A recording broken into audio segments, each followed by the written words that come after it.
Basically যদি আমি বাংলা ভাষা নিয়ে আলোচনা করি, এটা হিউজ আলোচনা করা যায়। ভাষাভাষীর দিক থেকে বাংলা পৃথিবীর কততম বৃহত্তম মাতৃভাষা?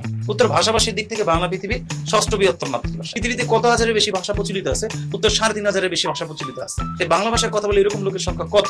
উত্তর প্রায় 30 কোটির মতো। স্থান, কাল, দেশ, পরিবেশ ভেদে কিসের পার্থক্য দেখা যায়? উত্তর হবে ভাষা। ভাষার মূল উপাদান কি? উত্তর ধ্বনি।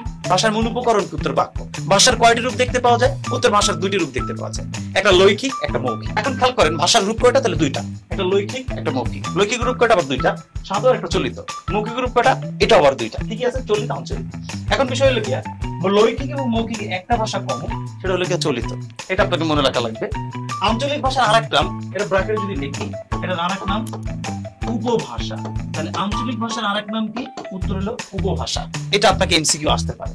এখান থেকে আরেকটা জিনিস আসে ভাষা থেকে, যে সাধু এবং চলিত ভাষার একটা পার্থক্য আছে। পার্থক্যটা কি? প্রথমে একটু বলি, যদি সাধু ভাষা নাটকের সংলাপ এবং বক্তৃতার অনুপযোগী ভাষা, বাট চলিত ভাষা নাটকের সংলাপ এবং বক্তৃতার উপযোগী ভাষা। সাধু ভাষা দলিল দস্তাবেজের ভাষা, চলিত ভাষা মানুষের মৌখিক ভাষা। সাধু ভাষায় তৎসম শব্দ বেশি ব্যবহার করা হয়, চলিত ভাষায় তদ্ভব শব্দ বেশি ব্যবহার করা হয়। সাধু ভাষায় সর্বনাম পদ বেশি ব্যবহার করা হয়, চলিত ভাষায় সর্বনাম পদ কম ব্যবহার করা হয়। সাধু ভাষা অপরিবর্তনশীল, চলিত ভাষা পরিবর্তনশীল। এই যে যতটুকু কথা আমি বললাম ভাষা নিয়ে, এর ভিতর থেকে কোশ্চেন আসবে ভাষা।